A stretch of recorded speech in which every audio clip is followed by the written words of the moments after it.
Buenas noches. Hola, mi Mari. Hola, hola. Buenos días, buenas tardes, buenas noches. Hola. Me encanta tenerlos por acá. Creo que tenemos gente en todos en todos los horarios ya en este momento.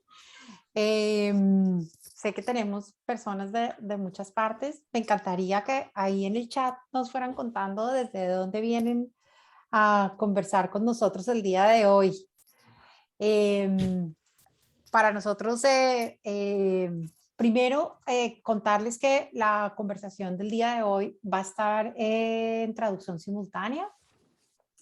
Entonces, en la parte de abajo de su pantalla de Zoom, van a encontrar un botón que se llama interpretación. Y en ese botón van a poder escuchar la traducción en español para quienes quieran estar en español, y obviamente quienes quieran escuchar a Bob en inglés, pues simplemente dejan el botón en off. Quienes vayan a abrir sus micrófonos para hacerle alguna pregunta a Bob cuando él nos dé tiempo. Beita, saluda. Beita va a ser que nos traduzca del inglés al español y del español al inglés. Y cualquier persona que vaya a hablar y que abre su micrófono, lo único que les vamos a pedir es que hablen despacio, porque por temas de acentos a veces hablamos muy rápido y a veces se nos va perdiendo con la traducción. Entonces, lo otro a lo que a lo que los quiero invitar es a que prendan sus cámaras. Hay algo que me le voy a robar esta frase a Bob, porque seguramente también se las va a decir, y es que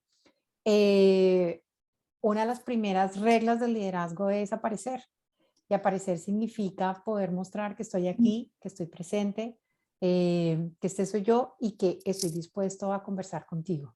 Así que prendan sus cámaras. Nosotros sabemos que estamos todavía en pandemia, y así sea tarde, sabemos que pueden pasar mascotas por enfrente de la cámara, que va a haber niños brincando atrás, que seguramente va a haber personas comiendo, así que no se preocupen. Creo que el 2020 y el 2021 nos ha enseñado a que a través de la pantalla pueden pasar muchas cosas. Y es rico poder ver en dónde están, qué pasa en sus casas, qué pasa en sus vidas, qué pasa en sus oficinas. Así que eso también va a ser interesante tenerlos. Bueno, aquí veo que tenemos a Ana desde Chile, Alicia, hola Alice, desde México, rico tenerte. Alice es exalumna nuestra. Marisa desde Argentina, desde Australia, por aquí María José, Jorge Padilla, desde... Oh, Jorge dice que es el sobrino de Marité, que es una de nuestras coaches. Bienvenido, Jorge. Estás en Perú, me imagino. Bueno, tenemos gente de Perú, desde Argentina, desde Colombia. Bueno, veo que tenemos gente de muchas partes. Nos encanta tenerlos. Y hoy voy a hacerles una muy pequeña introducción al tema del que nos va a hablar Bob. En el tema del liderazgo siempre hay una pregunta muy famosa, que si los coaches nacen o se hacen. Y hay otra que es muy común, que nos hacen a nosotros como coaches y consultores de liderazgo, y es si la persona es o no es líder. Y resulta que la pregunta no es ni si nacen o se hacen, ni si es o no es. En el liderazgo generativo creemos firmemente en que todos los seres humanos somos capaces de liderar y somos líderes. Seguramente Bob les hablará de esto más tarde. Pero lo importante de la pregunta es, ¿cuál es el nivel de impacto que estás generando con tu liderazgo? Porque el liderazgo es un camino de aprendizaje para toda la vida. Así que lo interesante es dónde estás en ese liderazgo, en qué parte estás, cómo estás evolucionando, cómo estás creciendo, y cuáles son los nuevos retos a los que te estás enfrentando. Esa es precisamente la conversación que Bob nos abre en este modelo práctico o en esta conversación y práctica a la que nosotros le llamamos la anatomía del liderazgo, que él nos la va a mostrar hoy, pero que nos muestra, voy a hacer spoilers, básicamente cómo vamos evolucionando como líderes, dónde estamos y qué conversaciones necesitamos tener en cada uno de esos niveles de liderazgo. Así que, sin más preámbulos, los dejo con Bob para que él siga en la conversación con nosotros. Bob. Okay, hola. So let's have a very important leadership exercise. I'm going to ask you to smile. This looks like such a serious group. Like we're going to have a heavy journey here. No. We're going to do a human conversation. We're going to actually engage in leadership and see that leadership can be joyful because it's an act of creation. And so let's connect to that possibility that our question about leadership, that maybe we will discover there's something about leadership, first of all, that we don't know, but its possibilities are not only immense, but they are connected to our humanity. So the first thing I want to cure us of is the idea that somehow we become leaders by twisting ourselves into something that we are not. And that is not what produces great leadership. Great leadership is when you bring forth yourself, the best of yourself. But as a field, as a discipline, it requires certain skills, certain contexts that I want to share with you tonight, that we have been exploring, my colleagues and I, Mary Bell and much of our team, for 40 years. And I first of all want to apologize for not being able to speak to you in Espanol, but I am linguistically challenged in Spanish. And so I really appreciate the help of B, who will probably make me sound better than I do anyway. So you're lucky to have this. But the fact that we're willing to endure the translation and people show up for these conversations, I think shows how important this topic is and how relevant it is across cultures. And so I happen to have spent 40 years in my journey, and I want to share with you the learning that we have had in these years. And the question I want to start with is, what is leadership? It's very interesting when you pick up books about leadership, they almost never answer the question. They have a good case study and they start saying, here's the framework and here's what leaders do. This is part of our cultural blindness. We are a very action-oriented Western culture. And the first question we normally go to is, well, how do I do it? And it's the wrong question to start with. We need to know what we're dealing with. So if you were a medical student learning to do brain surgery, how do I do brain surgery is the wrong question to start with. What we start with is, what are you dealing with before we go to the how? So everybody, I'm going to introduce you to a couple of very important leadership practices here. We're going to engage in our conversation today. First, I want to get you to give me a high 10. I want to feel connection here. I want us to be in a conversation, not a presentation. I want you to connect in the conversation. And even though I'll be speaking for the beginning of this, we're going to move into interaction and questions. And I'm flying blind here because my Wi-Fi is so slow. I can't see if you gave me high 10s yet. So I feel very lonely here without really give me high 10s. This is a leadership challenge. You know, can you actually show up in public taking all right, now I begin to see some. Thank you. The other leadership practice before we enter our conversation together, this journey, is a practice that is actually so simple, but many people are unaware of it. Take a deep breath. Really do it. We don't want to be in a conversation describing leadership. We want to experience it. So how do you experience leadership? Take a deep breath. Feel your body. Because in leadership, you have to be present. You have to be in your body. You have to feel what's going on with not only yourself, but with the other person. And we live in a culture where we have been trained to live in our heads. We feel comfortable in our heads. We go to our heads. And so when we take a deep breath, it's actually to let go of what's in your head. Feel the body and the space, relax on the exhale, and open and become present. That is the exercise. So let's do it again with all of that included. Take a deep breath, relax on the exhale, and become open and present.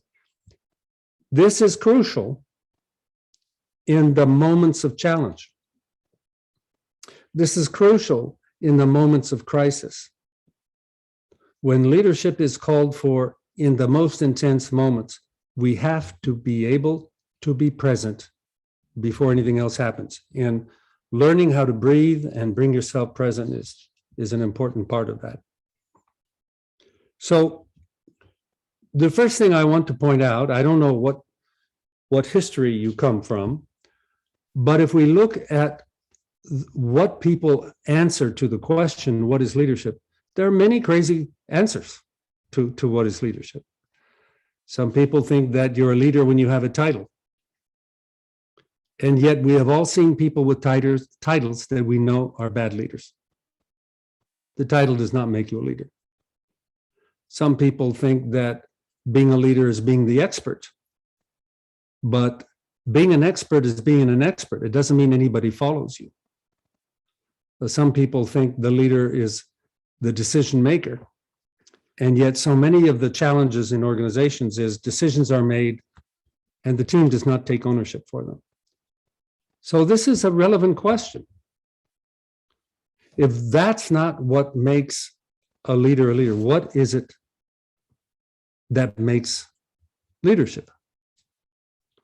And the simplest articulation I'll say is people follow. Something happens in the leadership moments where people change. And the leader changes also. It's a process of changing together. And what do we change? We change the future. We change action. We change our standards. We navigate through breakdowns. This will become clearer as we talk through it. So everybody take a deep breath. Let's begin this journey. And be curious in this question. One of the things when I ask a question like, what is leadership? Let's not be too hasty and hungry for the answer. There are answers, but there's no right or final answer. There are only answers that enable us to produce actions in our life that we find more valuable and meaningful. And so we're going to explore what that is. So many people that we interact with are in leadership positions. They're team leaders, they're managers, they're executives, they're company owners, and of course, coaches for all these people.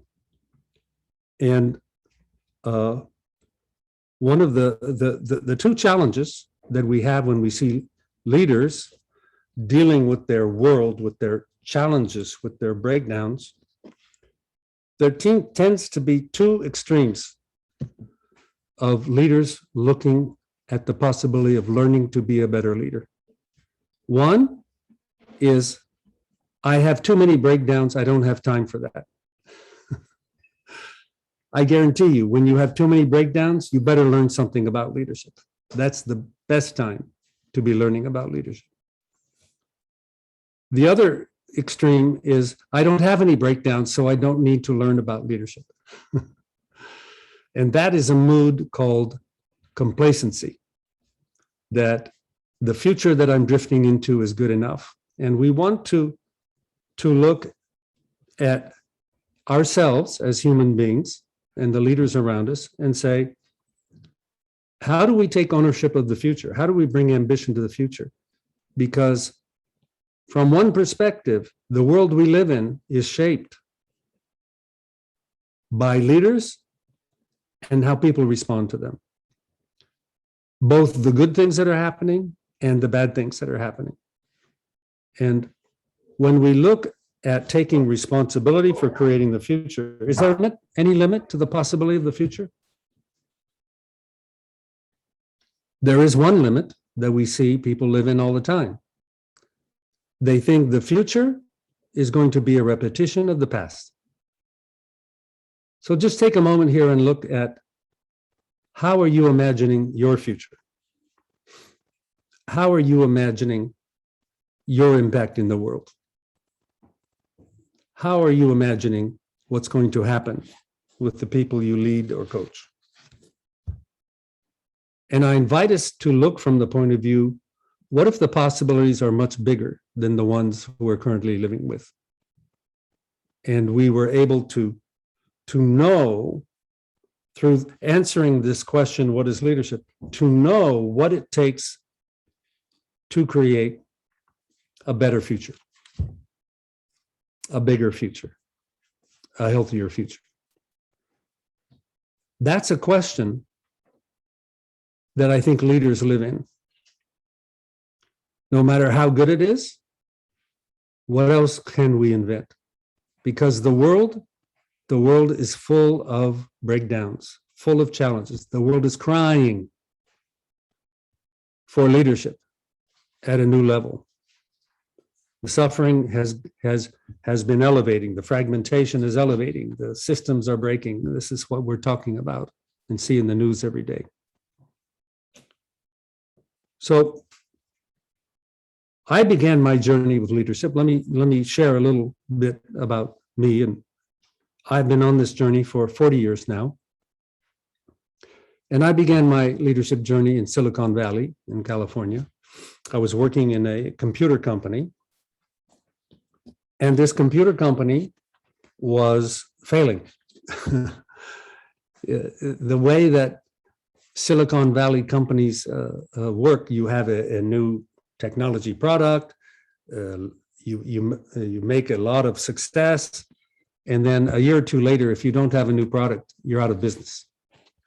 And so my company was in this difficulty of having had a huge success in bringing a new technology to market, and yet they couldn't get a new product out the door. And that happened to be a moment in my life where I was beginning to find my voice. And I began to have conversations in the company. And I said, why are we so stuck? Why are we in such a bad mood? Why are things so difficult here? Why can't we produce excellence? And because I was talking like that, me and my big mouth, a new executive who came to the company asked me to take over the role of program manager for all the software of the company. I had never done this job before. But because I had been talking about excellence and going forward, I said, yes, I'll give it a shot. And then all of a sudden I realized I didn't know what I was doing. I was responsible for 250 software engineers, 35 products, 22 managers who had not been able to get a product out the door for 2.5 years. And it was my problem. And in those days, one of my favorite posters was the picture of a kitten hanging on a string with its claws, with wide eyes. That's kind of how I felt in this job. I didn't know what to do. But I was ready to do what everybody did, work hard. But I knew it wasn't going to work. So I had the question. I went around and asked all the executives in the company, what do I need to do to succeed, not just for myself, but for the company in this job? And the answer I got was good luck. Very interesting, yeah? That the people who are in leadership positions cannot give better advice than that. That our understanding of leadership, just because you're in a leadership position doesn't mean you know what you're doing, doesn't mean you know how to show it. And so that was not helpful. I interviewed 10 people with MBAs and said, will the MBA save me and the company? And they said, no, it's not about action. It's about models and business. And so I ran into a workshop on communication, and I decided to take it because one of the stories in the company is we don't communicate around here. So I went for the weekend, and they asked a question that was shocking. They said, what is action? I'd never really heard that question before. I said, I don't think I can answer this because I don't know. I don't have the textbook to give me the answer. And so I stopped and said I'd had a lot of experience. I was, being given all this responsibility, and I could make up a good answer. But that is when I realized I had a blind spot. And it was not just my blind spot, it was a blind spot of my culture. I had 2 degrees from a top American university. And I didn't know how to answer the question, what is action? And that is the moment that I discovered blindness. And I knew everybody else in the room had a similar reaction, that they either didn't have an answer or they'd make one up, and they'd all be different. That showed me why the company was failing, a cultural blind spot.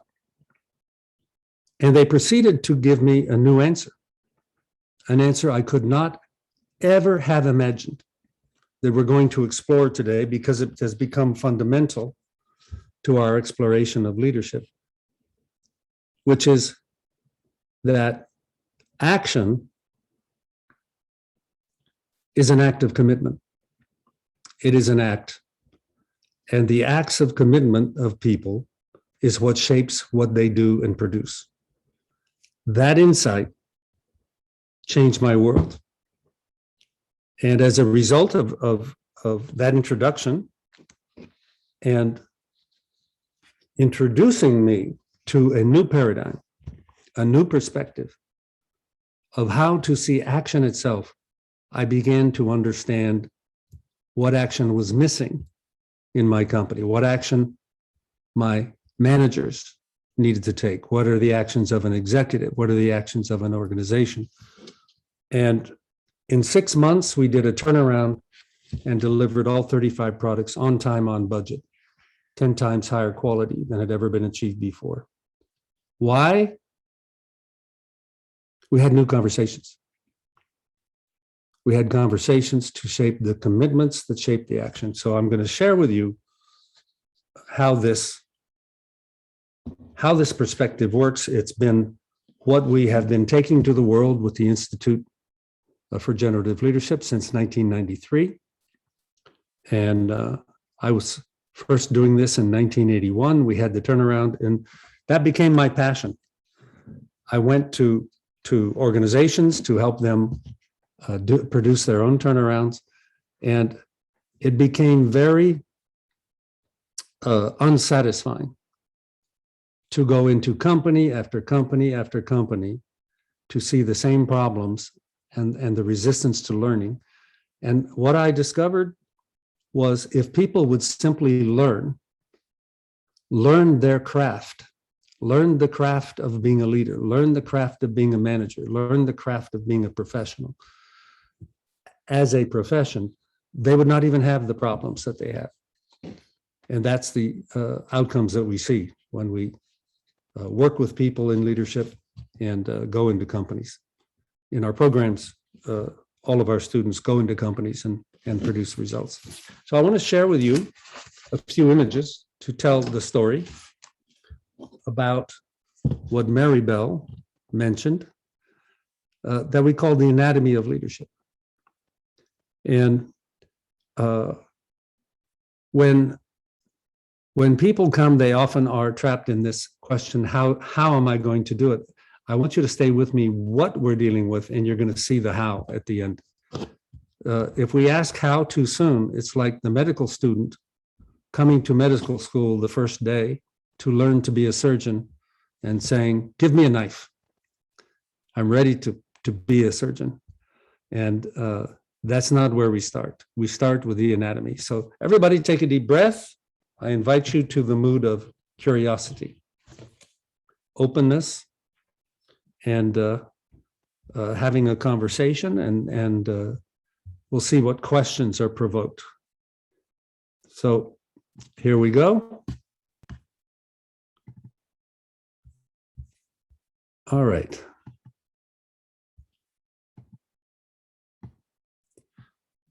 All right, so what we want to begin in this conversation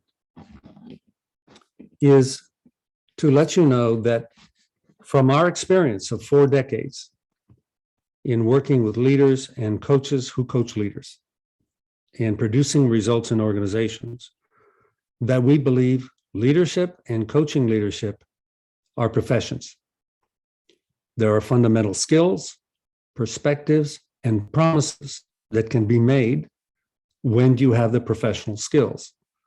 And this is not yet recognized widely in the organization. And so when there's an opening for a leadership position, they just promote the best person who's around. But that doesn't mean that person is prepared for what their responsibility is going to be.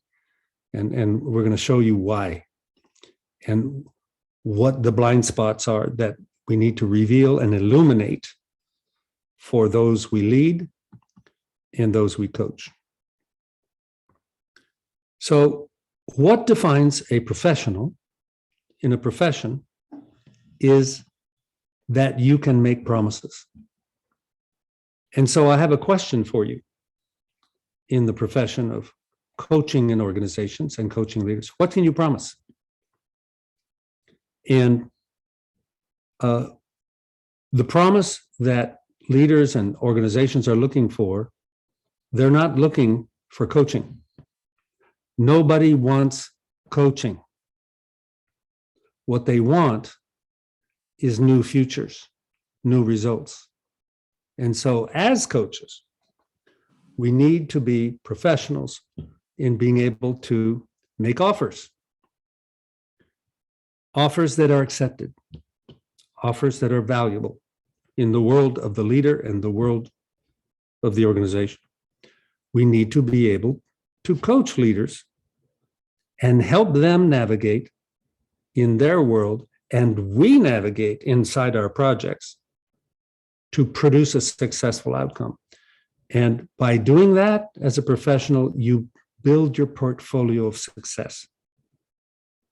That is a very important part of the process, because your portfolio of success is what leads people to trust the promises you make. So how do we meet the challenges of leadership? When you look around the world, if you see, the organizations are full of breakdowns. And for example, the Gallup organization does surveys. They've been doing this for many, many years now. And they have found that in the US, 69% of employees are not engaged with their work. And that is not an employee problem. That is a leadership problem. And when you look at the surveys, the questions that they ask, they have 12 questions in this survey. 10 of them are about conversations. And when people are disengaged, the conversations are missing. And this is beginning to reveal the domain of leadership. So great leaders leaders we admire. There are a few around. There seem to be some naturals, but they're rare. We see that leadership is still a blind spot in the mainstream. And this is what coaching in organizations is about. We need to reveal the world of leadership to people who are put in the challenge and breakdown of being responsible. But since we have blindness, we need new eyes. How do we see? And I want to give you an example that in seeing the world of leadership, there's an example of seeing the structure of action.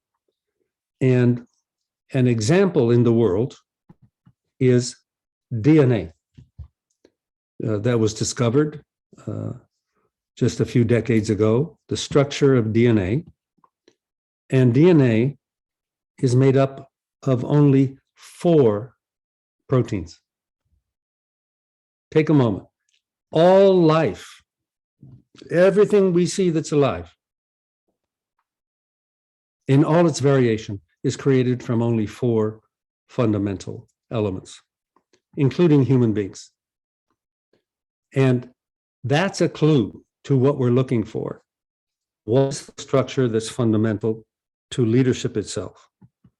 And so when we look for that, we say, what happens when we see leadership happening?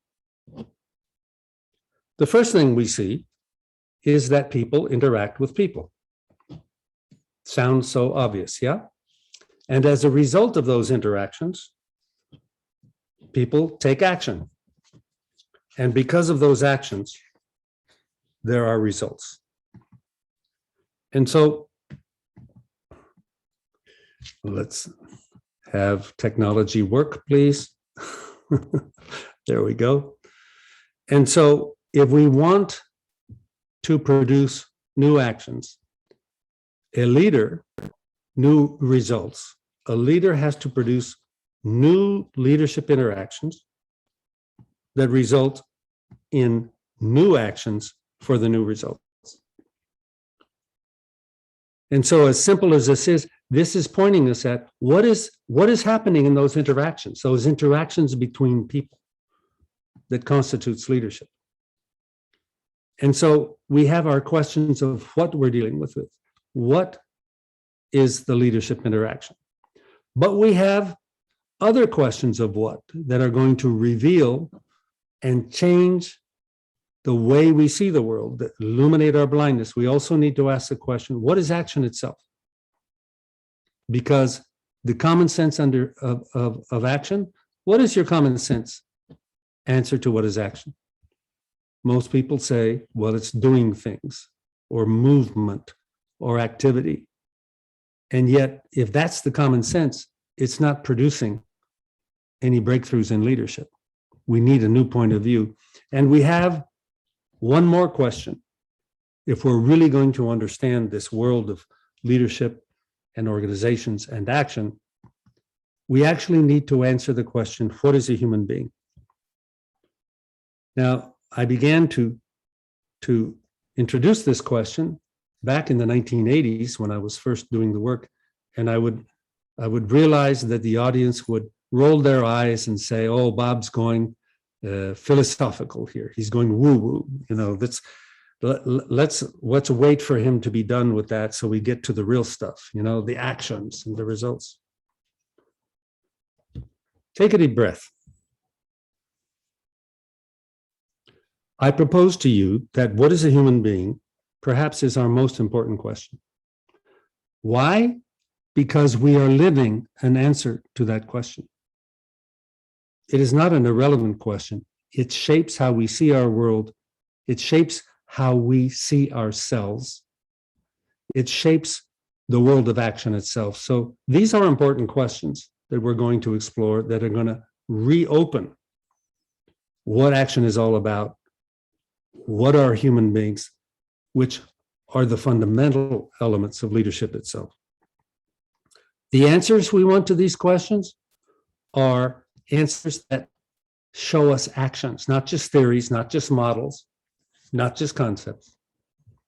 actions that we can see, that we can do, that we can learn, and that produce the desired outcome of leadership interactions. And so the anatomy of action, we're going to go beyond the anatomy of action here in this discussion to the anatomy of leadership itself. But let's answer this question: what is action? This is the common sense. This is the common sense that has blind spots about action and results. We think we do action and we get results. And that leads us to think about activity and doing. But there is this powerful perspective that I mentioned, that I was first introduced to, that I would never have guessed, but comes from a deep tradition that we have since studied deeply, that human beings, when they act, they are acting out of some kind of commitment. The commitment may be a habit, but the commitment may also be an agreement. It may be a promise. And when people are not clear about their commitment, then you get sloppy action. When we don't know what we're committing to, we can be very busy and not producing good results. And so this is beginning to reveal the world of the leader, is to produce the appropriate commitments, to produce the appropriate action, to produce the needed result in a changing world. How do we produce those commitments? They happen in conversations. Not just any conversation, but conversations we call generative. What is a generative conversation? One that produces commitment, that changes commitment, that's going to change the action. We actually do this all the time, but because we have not been educated to pay attention here, we do it only within the standard practices of our culture or our profession. But when a leader takes responsibility to create the future, it's almost always being called forth to create a new future, to create new value, to improve things in some way. And if we're blind that action comes from conversations, then we often hear, let's not waste our time in conversations, let's get to work. But it's the conversation that designed the work. When we look at action, action is imagined and discussed in conversation. It is articulated, and its desired outcome happens in a conversation. The action is initiated in conversation. The action is negotiated in conversation. The action is coordinated in conversation. The action is evaluated in conversation, and the outcome is evaluated in conversation. Everything is happening in the conversation. And so this is a profound revelation, a new perspective, the new eyes that we said we needed, that the results that we are producing, that you are producing individually in your life, and that are being produced in every group that you participate in. All of our results, individually and together, come from our conversations. They come from the conversations we have and the conversations we don't have.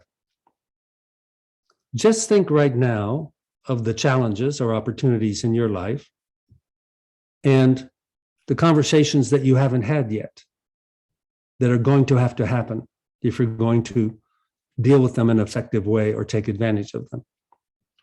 So the conversations we have and don't have, the conversations we do well and the conversations we do poorly. The conversations we do well are the ones that enable us to coordinate, to commit to a shared future with others. And we have here something that in English we call care. We have commitment and we have care as important aspects of these conversations. And so there's something very important that's revealed in this perspective, that the external activity, the external action, and the external results are being shaped by internal states of human beings. They're being shaped and determined by the internal state of your commitment and the internal state of care. So I'm going to ask Mary Bell to share what we mean by care, because this doesn't translate straightforwardly into Spanish. Mary Bell. Gracias, Bob. Muchos de ustedes que han venido con nosotros a las conversaciones seguramente nos han escuchado esta palabra del care. Para nosotros el care no tiene una traducción directa al español. La palabra en inglés tiene dos traducciones. Tiene la traducción como verbo y tiene la traducción también como sustantivo. Es la misma palabra. Pero más que una traducción, si algunos de ustedes están oyendo a Bea, seguramente Bea se las tradujo como aquello que nos importa cuidar.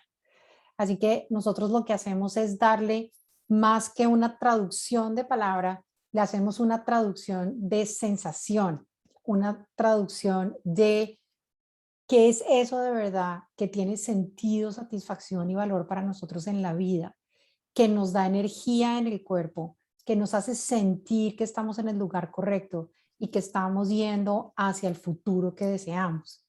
No es algo que queremos, no es algo que necesitamos, no, es algo que le da sentido, satisfacción y valor a todas las acciones diarias, a las conversaciones y al compromiso de las cosas que hacemos.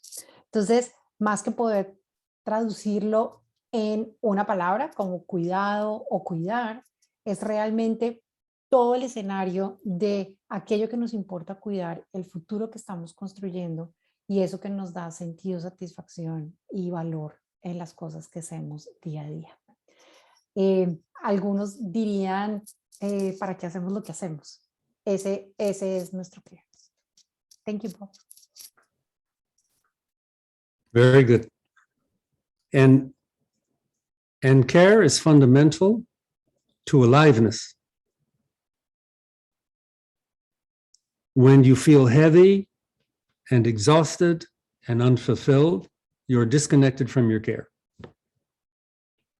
Life has become a burden. And this is because the dominant metaphor of action in our world today in the organization is the machine.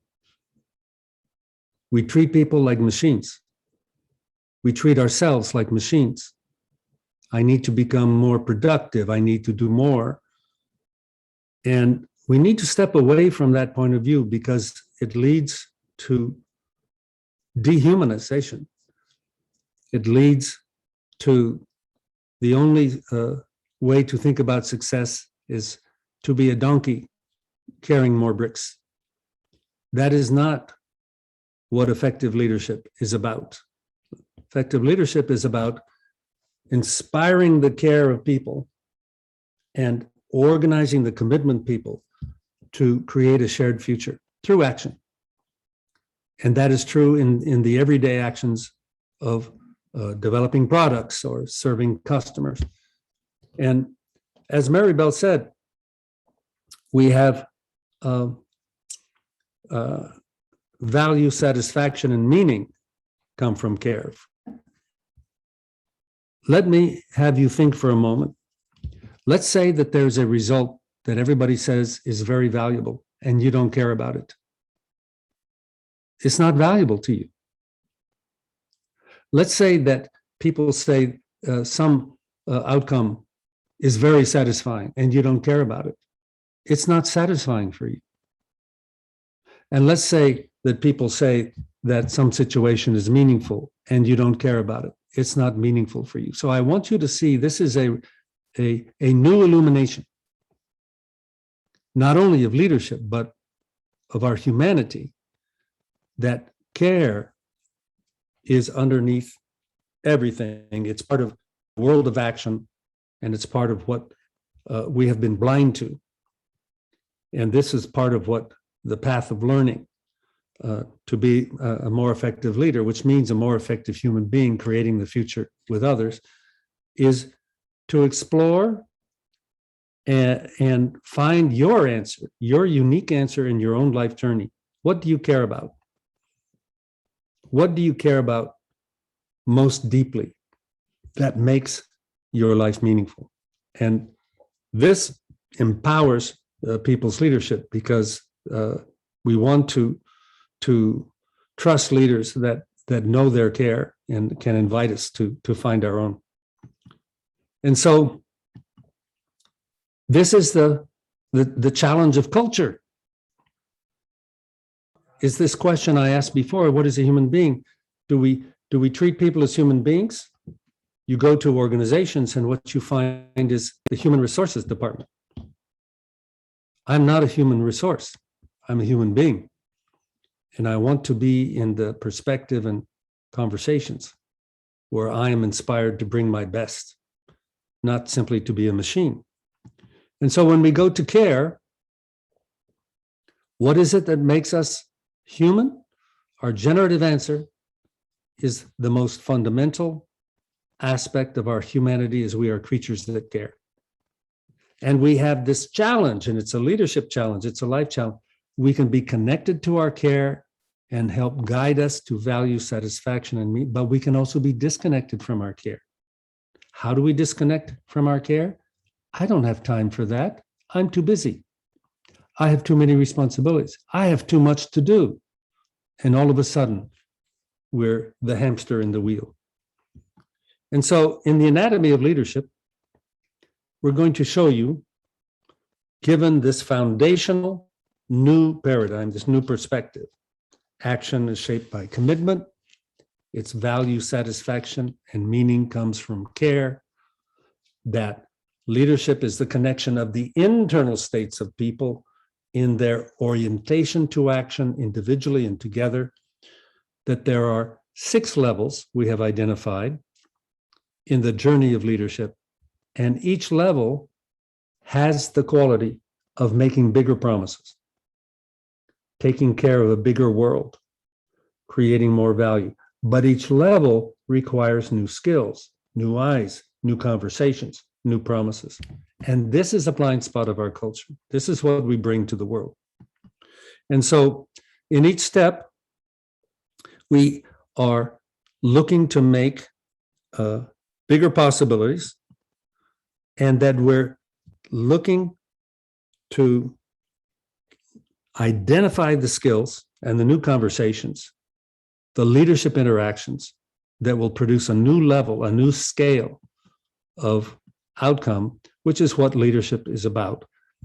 But when I say this, everybody take a deep breath. One way you can listen to me is I'm talking about efficiency and productivity, and we're going to give you techniques to do more and get more out of people. And that's not the source. That may be a side effect, but what produces more valuable action is conversations that connects people's care and commitment and innovation in the world of action itself.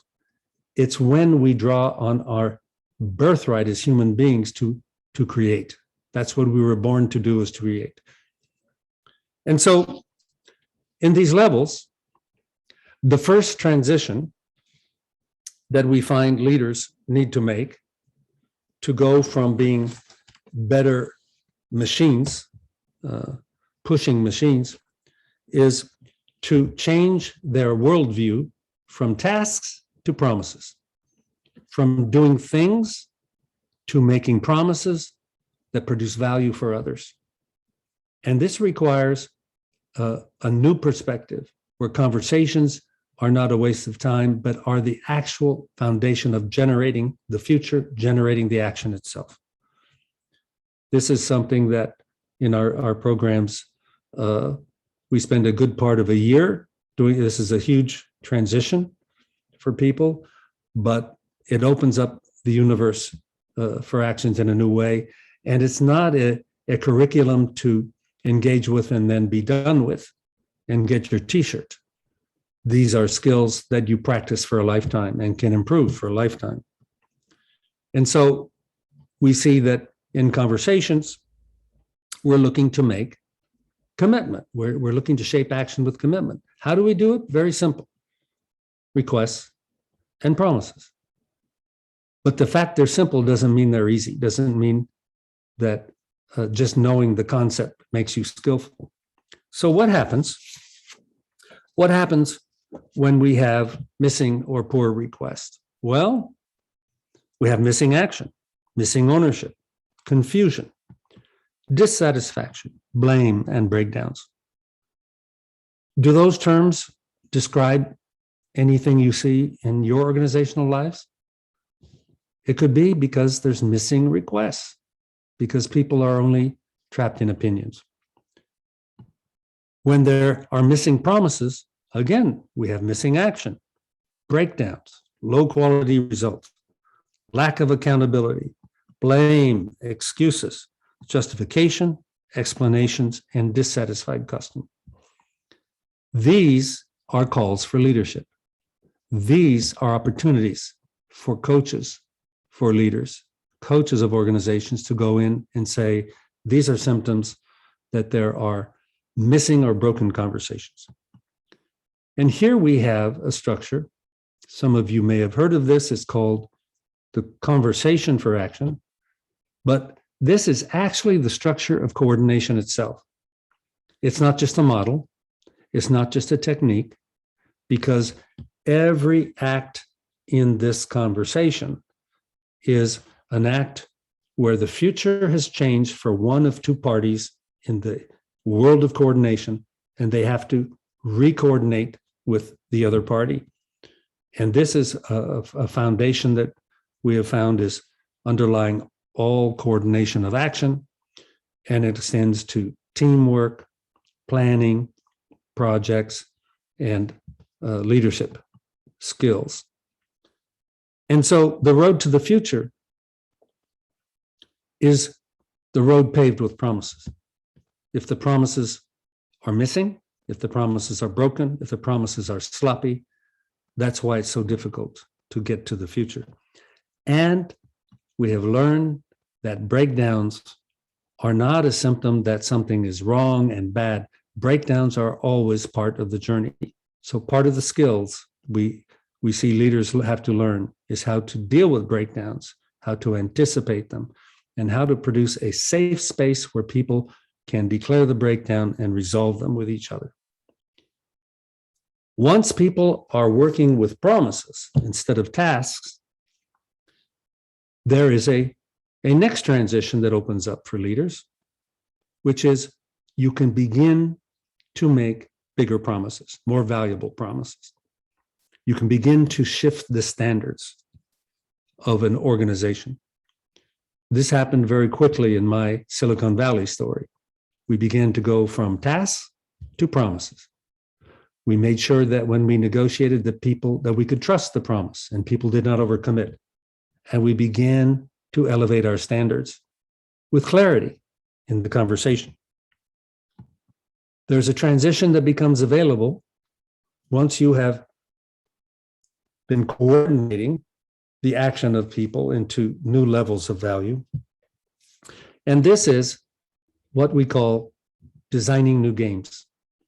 You see, games are a way to understand the structure of action, that the actions that you take are for the sake of an outcome, and you tend to do them inside a set of rules, whether you're aware of them or not. And so often the games inside organizations are the problem. When you have a leader or executive that is territory building rather than taking care of the customers of the company or the mission of the company, that's the wrong game. That's going to produce a breakdown somewhere down the road, for example. And so what is the game of your career? One of the games that many people play is work hard and hope to get noticed. It's not a very powerful game. The way you get noticed in career is you grow your capacity to make bigger promises. And to do that, you have to learn to lead others, to work with others, to grow teams. When you've gotten to that level, there is the level of leadership And each of these is a level of skill of coaching leaders, of visionary leadership, where the leader has a vision of what's possible, but to be effective, the leader cannot just have a vision. They need to know what games are consistent with the vision, what are the levels of standards that are consistent with it, and that people have to commit to the actions that will produce the vision. And so you see, in the world of organizations, when people are promoted to bigger roles and bigger responsibility and bigger promises, they almost never have been trained to the new conversations. And many years ago, there was a book in the US called The Peter Principle that basically said everybody was promoted until they reached their level of incompetence, and they weren't promoted anymore. And so that organizations were full of management structures where people were incompetent at their job. But what is the incompetence of the job? Not knowing the conversations and the outcomes that they need to produce.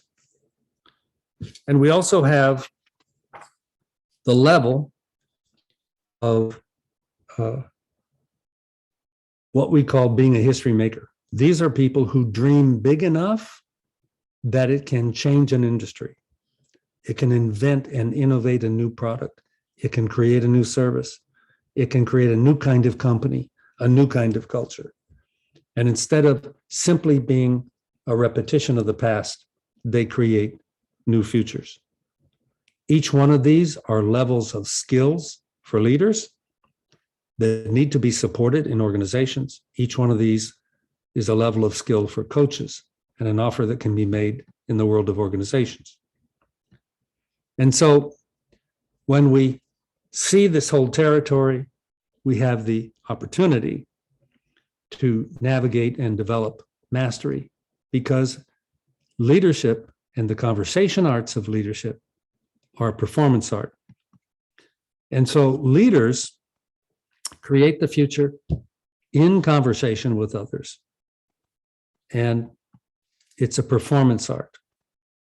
You enable the coordination so the orchestra can produce something beautiful.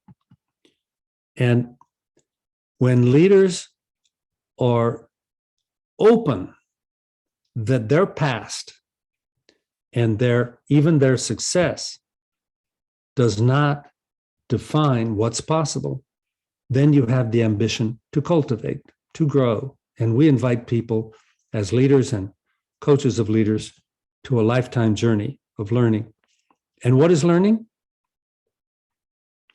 Because it's a performance art, we learn through practice, not through concepts. So everything we do in generative leadership learning is practice.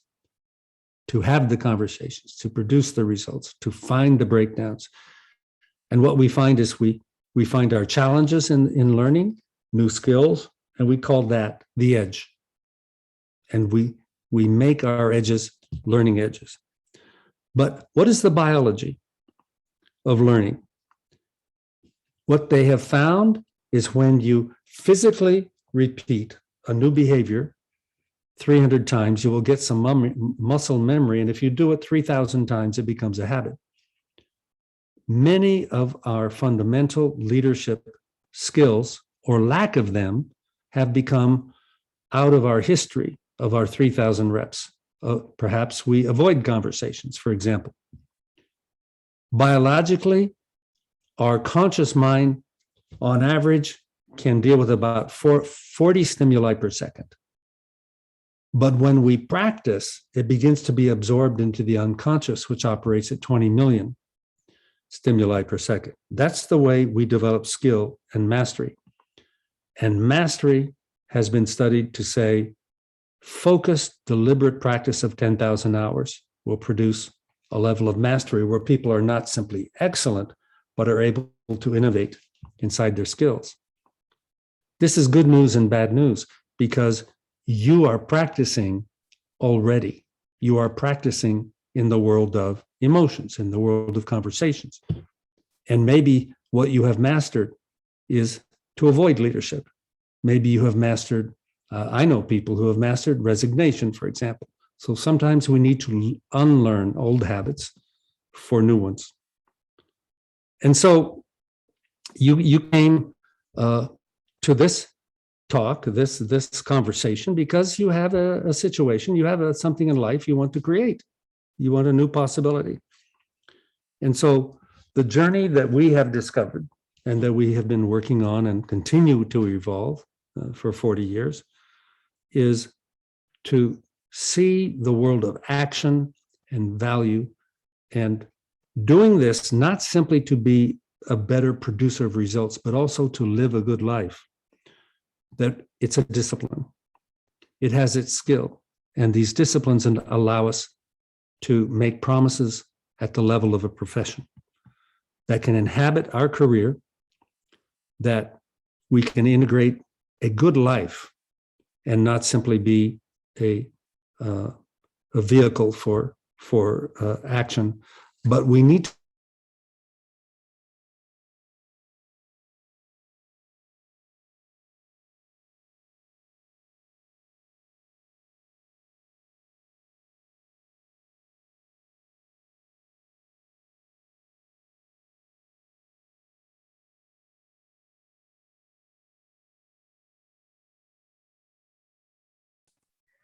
Sí, se congeló. Sí. Perdimos a Bob. Yo estaba preguntándome si era Bob el que se había congelado o había sido yo la que me había congelado.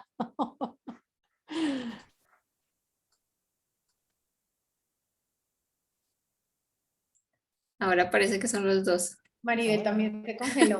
Sí. Se Parece cayó que se internet en Estados contagia, se Unidos. contagia. de dominó. O sea, es una falla de costa a costa porque Maribel está en California y Bob está en Nueva York. Tal cual. Y los dos se cayeron. No sé si allá No alguien más. no me caí, no sé dónde estoy entonces. Ay, ¿tú? ¿En qué lugar Tú ya del mundo estás en estás? Brasil. Pero tú ya estás llegaste en a Brasil, ¿no, Brasil. Martica? No, estoy en Todavía California. Ah, Volvieron. Aquí tenemos a Bob de nuevo. Rescatándolo, Bueno. rescatándolo. So you see, my message is so powerful, it blows out the electrical system. So did we get to the last slide? It's a beautiful slide. Let me share it again, and then we're going to open up for conversation. And that we see that we make the future by walking the path, not just finding the path, but creating it. And with that, this is the mission of the Institute for Generative Leadership in Latin America. Maribel is the CEO. And our ambition, our commitment is to enable leaders in Latin America, companies in Latin America, and coaches to produce world-class organizations, world-leading leadership in the world. So with that, that's the overview that may have produced questions for you, and I want to open up here for comments and questions about this perspective of generative leadership, the anatomy of leadership, the possibility of making valuable offers in the world. And I want to say one more thing, that I know there's a lot of contraction in the world today.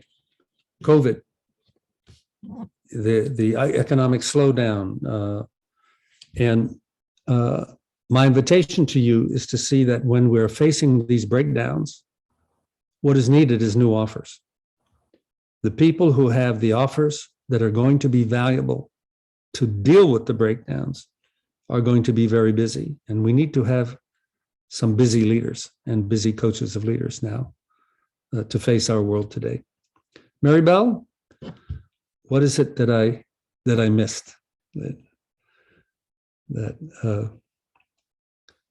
you need to make sure that we have said here, and then open up our conversation?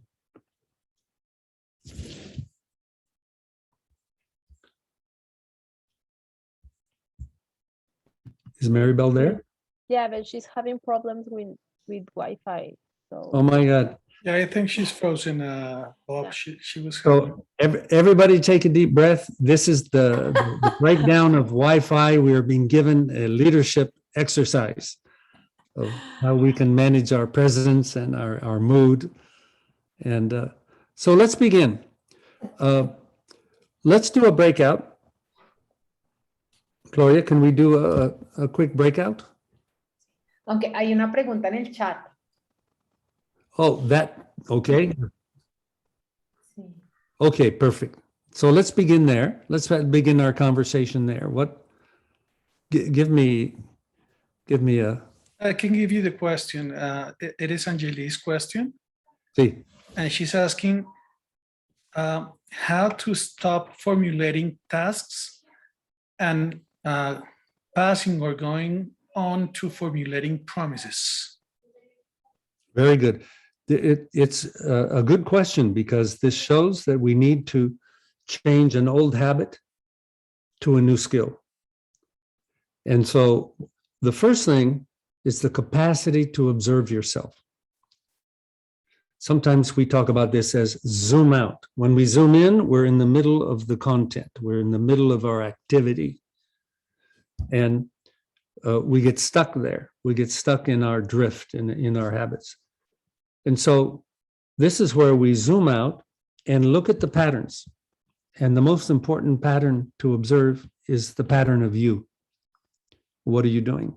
And so her question is actually saying, identifying, I have a pattern of going to tasks. How many of you have a to-do list? How many of you have your life run by your to-do list? This is very, very common. And so that is one way of engaging with action. What is a different practice with promises? Is to stop. When you're a beginner, we stop. We observe what we're doing. And how is the promise different? We say, who is the customer? Because we're not just doing the task, we are looking to commit to an outcome for somebody. Who is the customer? Sometimes it's yourself. Second, what is the condition of satisfaction? We call the condition of satisfaction. What is the agreement, the commitment I'm making there? And now I can organize myself for action, but I have begun to have a conversation with the person who is committed to have the outcome satisfy them, that we call a customer. It's not just a person who pays money. If it's anybody that you agree to do action for. And so when we begin to practice, we actually ask you to have a new practice. We call it the managing action practice, where you write down all your promises. You write down all your outcomes, and they were tasks before, and you make them promises, which means you have an agreement with a human being to a criteria. And then you begin to look at how do you organize yourself in your work in fulfilling these promises. But if you're in the role of leader or manager or even a team member, these promises all require conversations. They all require coordination. And so we begin to look at how do we manage the promise. The task takes us to the doing of something. The promise takes us to the outcome, satisfying somebody. And that is how we begin to learn through the 300 to 3,000 reps to see the world in a new way. Very early, when I found the power of this, I actually focused every time I had a conversation. My question was, what's the commitment here? What's my commitment? What's the other person's commitment? What future are we creating?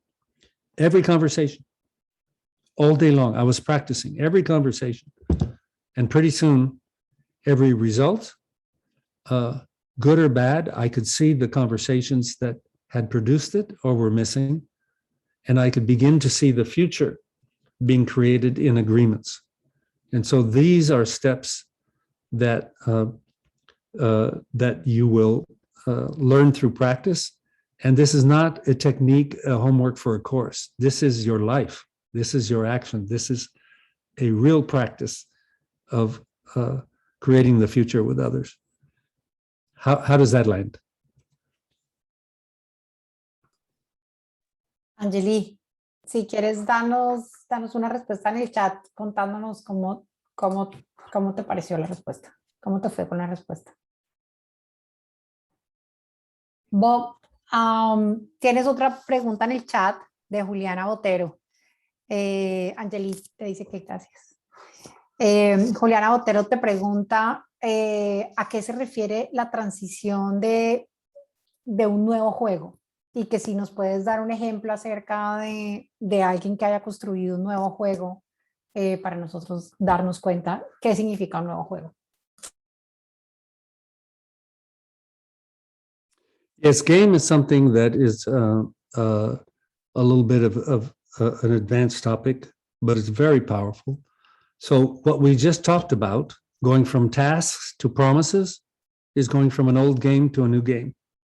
An old pattern of behavior that has its own rules, that has its own focus, that has its own point, to a new pattern, a new outcome.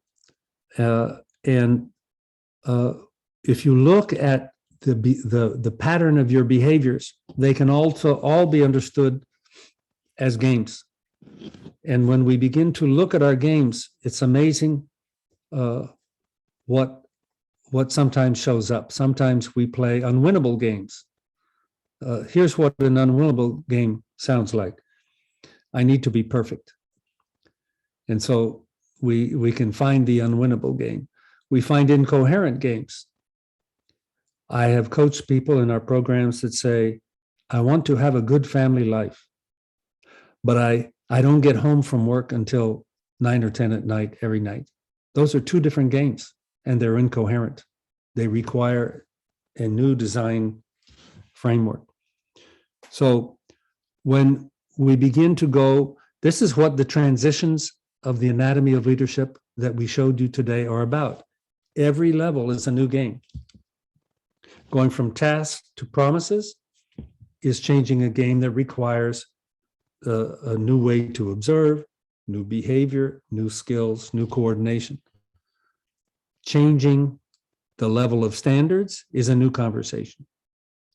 Changing the game to go from an emphasis on productivity to an emphasis on innovation, for example, would be a way that a leader or a coach could see, oh, this is a new game. People need to learn a new framework, new skills, new conversations to play the new game. You can't just say, go be innovative. You have to learn how to play in the new game, new scorecard. Is this making sense?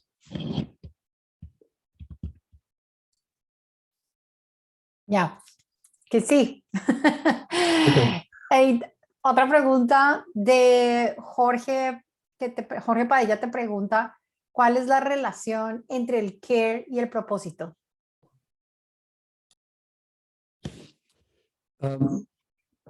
Purpose and care are related. Care is the depths in your body, and I would say in your soul, of what resonates, brings you alive, and you have a desire for a particular outcome. When you have children and you care for them, you move to take care. When you have aging parents and you want to help them, you take care of them. So we begin to enable our actions to be informed by our care. One of the huge breakdowns in our culture today is people live in the world of, I need to sacrifice for my work. I sacrifice my time, but I also sacrifice my care. And I'm disconnected from it. But purpose, the way I hold purpose is a commitment that inhabits you. It's a commitment for a general statement of a quality of outcome in the future. And purpose is what precedes promises. It's what precedes action. Both care and purpose can guide your selection of what are you going to do in your life? What career path are you going to make? What offer you're going to make? What are you going to take care of? Care is the deep emotional foundation that, as we said, was the source of value, satisfaction, and meaning. And purpose, I interpret purpose as the way this is articulated in a articulation of the quality of an outcome that you are committing to, and that then guides you when it's done well, when it's clear, into specific commitments. How did that land? Jorge. Gracias, Bob. Muy clara la explicación y totalmente claro. Gracias. Perfect. Bob, I think what's important about both of them is they, in the case of care, it's where the value, satisfaction, and meaning comes. And the case of purpose, it's a lens for seeing your choices in life, in the world of action. And so they are related. You want to have, you want to care about your purpose. In fact, I don't think you can have purpose without care. Good. How are we doing? Bob, por aquí tenemos otra pregunta donde nos gustaría que explicaras por qué le llamaste la anatomía de la acción a esto que nos estás contando hoy. ¿Por qué la llamaste anatomía del liderazgo? Oh, I love the word anatomy, because anatomy is usually thought of as biological.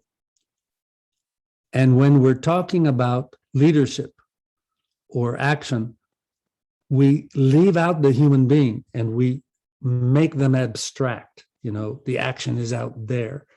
We need to bring in the human being. So the anatomy of action is the biology of action. It's the human being. It has internal states of feeling and commitment and care, as well as how it informs the action in the world. The anatomy of leadership, we're using that meaning of anatomy is that there is a structure. There is a structure that shows you the territory. And if you don't know the anatomy, you are restricted in the actions you can take. Can you do brain surgery if you don't know the anatomy? Of course not. And so leadership also has its anatomy. It's not simply having power and authority and then making decisions. This is the medical student with a knife, if you don't know the anatomy.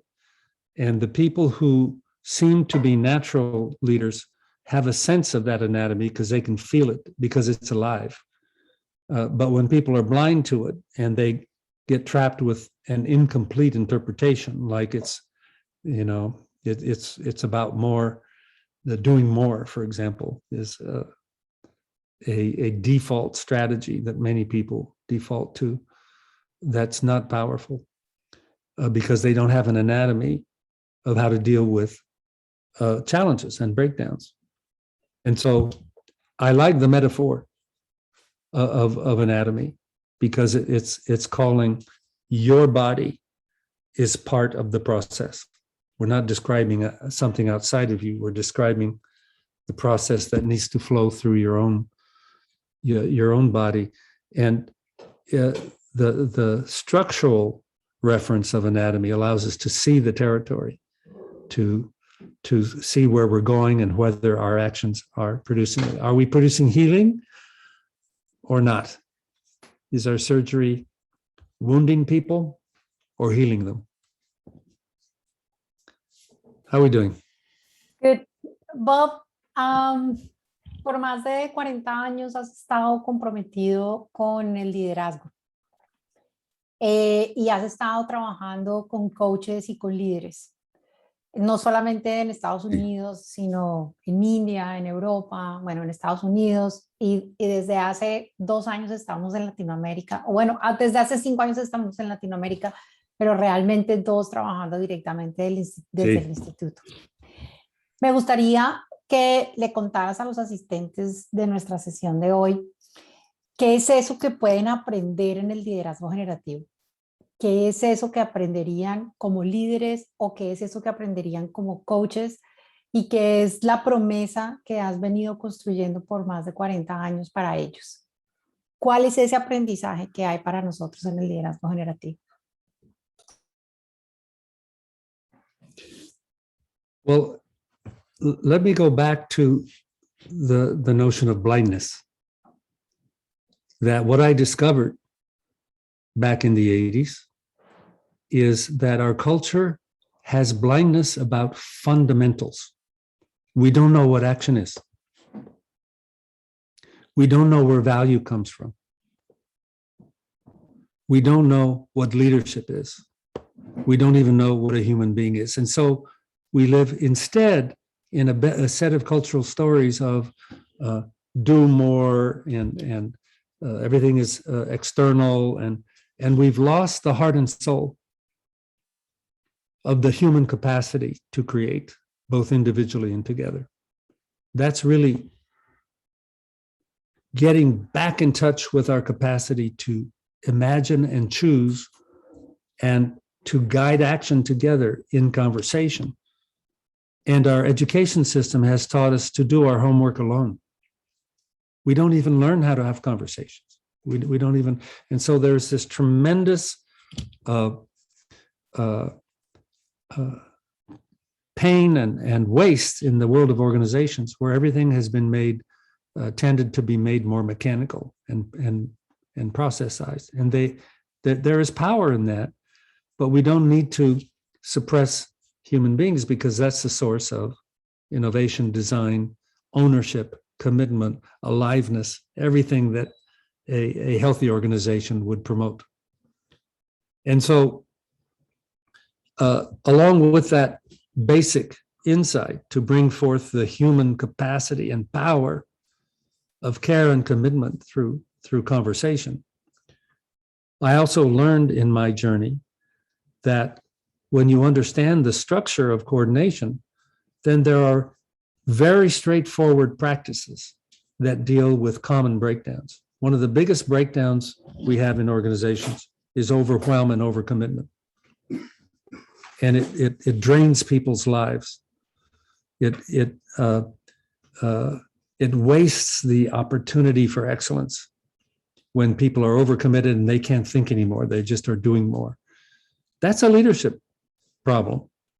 So generative leadership is not simply good techniques. Generative leadership goes through and into all the breakdowns, all the pain, all the problems that we have in organizational life. And so how do you manage your work? You manage your promises. How do you create the future? You create promises with others. How do you create teams? People who coordinate together to produce a shared promise. Let's ask the question, for example, what is a team and what this generative lens, this generative perspectives gives us? Because there was a time when I said, what is a team? Before I had the answer. And I said, a team is a group of people who share and coordinate action to fulfill a promise. Now just think, if a team doesn't have a promise, what is it? A bunch of people being busy. Because it's the promise in our conversations that guides us to the future, that guides us to producing value, that reveals what's missing. And so I was able to work with this in my Silicon Valley days. I spent 2.5 years applying this in the Silicon Valley situation, and it worked. It worked in a way that the entire company and all the executives in the company were not able to see. It wasn't because I was a special person. It's because I had different eyes, that I could see what was missing in a new way. And then I went to work for Dr. Fernando Flores for 7 years. And I was able to work with people who were learning, and we developed more of this work to make it available to people. And I studied somatics with Richard Heckler for many years. And because we had to learn how to deal with the body challenges of learning a new skill. And I studied with Julio Olaya because the emotions are such an important part. Those of you who have studied with Julio Newfield know that. But we need to understand the world of action at a professional level, and it's available. And so my passion is to alleviate blindness, because once people see, then they have new choices. But seeing the choice does not mean you have the body to enact it. For example, when we see people overwhelmed, we say, oh, you are overwhelmed because you don't say no. You need to say no. And they say, it's all clear now. I need to say no. And then they go back to their life and their body cannot say no. They don't have the embodiment to learn how to say no with dignity and power. Because when you learn to say no appropriately, you will actually produce more satisfaction and bigger results than when you are overwhelmed and behind. So for me, it's been a fascination of when we have a breakdown, what do we do about it? And what I have discovered is that human beings are creatures of choice. And we live in stories telling us we don't have choices. And the stories are wrong. We can learn to have choices about our emotional repertoire. We can learn to have choices about our body reactions. We can learn to have choices about the future that we commit to. We can have choices about how we deal with breakdowns. And do we have to deal with life and all the challenges of life? Yes, of course. We need to learn to embrace life with bigger arms, to not simply say, I want only the good stuff. And leaders have to bring all of it. And it continues to be a journey of learning for me. How do we help each other in this journey advance through these levels of the anatomy of leadership? Where can we go from tasks to promises to new value to creating games where the good life is part of work, and value creation and innovation in the world, and fulfill visions and change the drift of history? And our commitment in generative leadership, that's fundamental in our ethics, is we are committed to create a world in which everyone thrives, because we can. Why can we?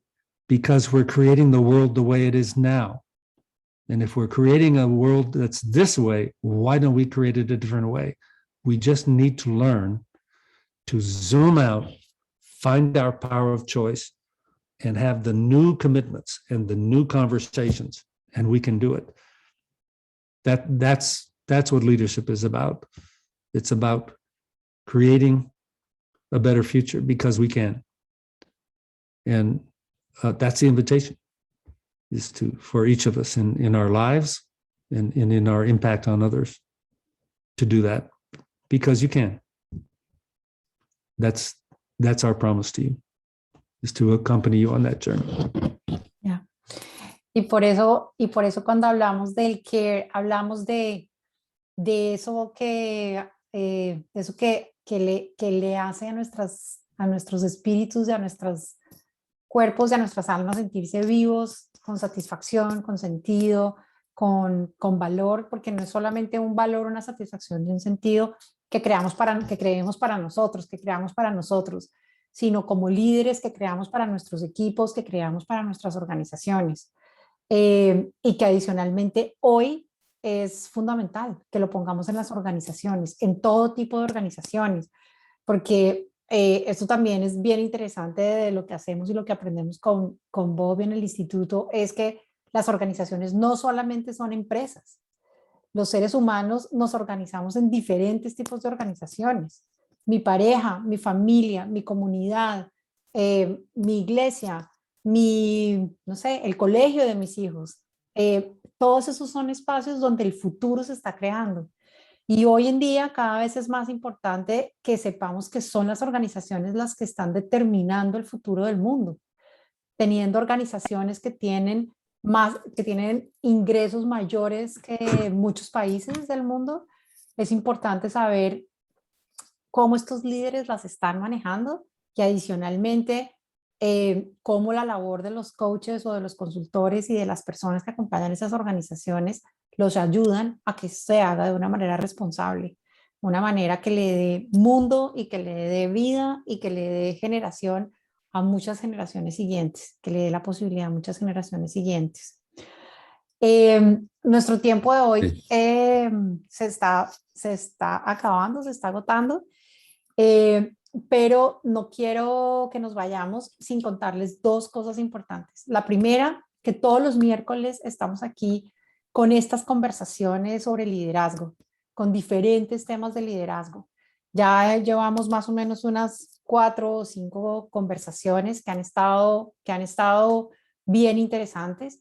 Entre esas conversaciones, si ustedes visitan nuestra página web o nuestro canal de YouTube, van a encontrar ejemplos claros de lo que los consultores y los coaches de liderazgo generativo hacemos al interior de las organizaciones para que esto pase, no para que creamos que es simplemente una idea bonita de lo que puede y romántica de lo que es el mundo. No, es qué es lo que estamos haciendo, cuáles son las conversaciones que ponemos, cuáles son los resultados que ponemos, cómo acompañamos a los líderes para que realmente crean que ellos son responsables de que estos mundos sucedan y de que las organizaciones sean espacios donde todos pueden prosperar, donde no tienen que domesticarse y hacer silencio y simplemente obedecer, sino realmente tomar una posición clara frente a sus equipos, frente a sus jefes, frente a sus organizaciones y construir un mundo real o el mundo que a ellos los apasiona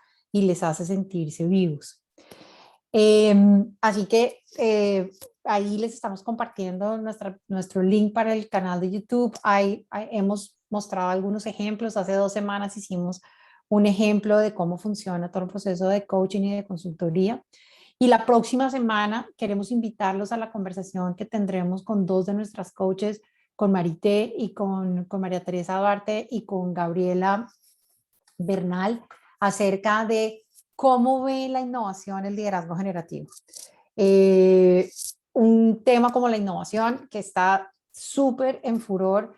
¿Qué significa la innovación? ¿Cómo funciona la innovación? ¿Cómo hacen las organizaciones para que realmente se conviertan en espacios de aprendizaje y de innovación? Porque en un mundo cambiante y en un mundo rápido como el de hoy, la innovación no tiene que ver con crear productos, tiene que ver con que las organizaciones puedan ir aprendiendo, evolucionando y logrando pasar estas transiciones de las que precisamente hablábamos hoy con Bob. Así que aquellos que estén interesados en cómo son los cursos de formación, tanto para líderes como para coaches, este también es un espacio para que nos pregunten. Estamos en este momento en las inscripciones abiertas para el programa de coaches y consultores, y aquellos líderes que están interesados en trabajar también desde el espacio de la consultoría interna y el servicio a sus organizaciones. Así que si quieren más información, denos sus mails en el chat. Tenemos los cupos, tenemos pocos cupos para el próximo año. Así que es interesante que empecemos a tener esas conversaciones si realmente están interesados en venir. Como siempre, Bob, para nosotros es un gusto tenerte. Y no solamente Thank you. porque esto es nuestro trabajo y por lo que hacemos, sino realmente porque nos inspiras en este care que es el de crear un mundo en el que todos podamos prosperar y en el que las organizaciones realmente sean espacios de productividad y de bienestar, donde los seres humanos podamos vivir auténticamente y podamos vivir como seres humanos y no como pedazos de máquina que están ensamblados en una máquina de producción o en un sistema de producción. Así que muchas gracias a todos por haber venido. Bob, ¿quieres decirnos algo más? ¿Quieres cerrar el espacio? Well, I have a phrase I use at the end that when you begin to see with the eyes that we shared with you today, and we've been talking about creating the future, what I think is a wake-up call is you're already creating the future. You've just been blind to it. But since you're already creating the future you see now, if you want to create a new one, then let's go out and create the new future, because when we illuminate our capacity to do that. So go out and create the future because you are anyway. Let's do it. Thank you, Bob. Muchas gracias a todos. Los esperamos el próximo miércoles con María Teresa y con Gabriela para que hablemos de la innovación, y aquí estaremos todos los miércoles sosteniendo la conversación de por qué nuestras organizaciones deben construir líderes para el futuro, no para nuestro futuro, sino para el futuro de los hijos de nuestros hijos. Bueno, un abrazo a todos. Sí. Muchas gracias por haber venido. Gracias. Gracias. Gracias.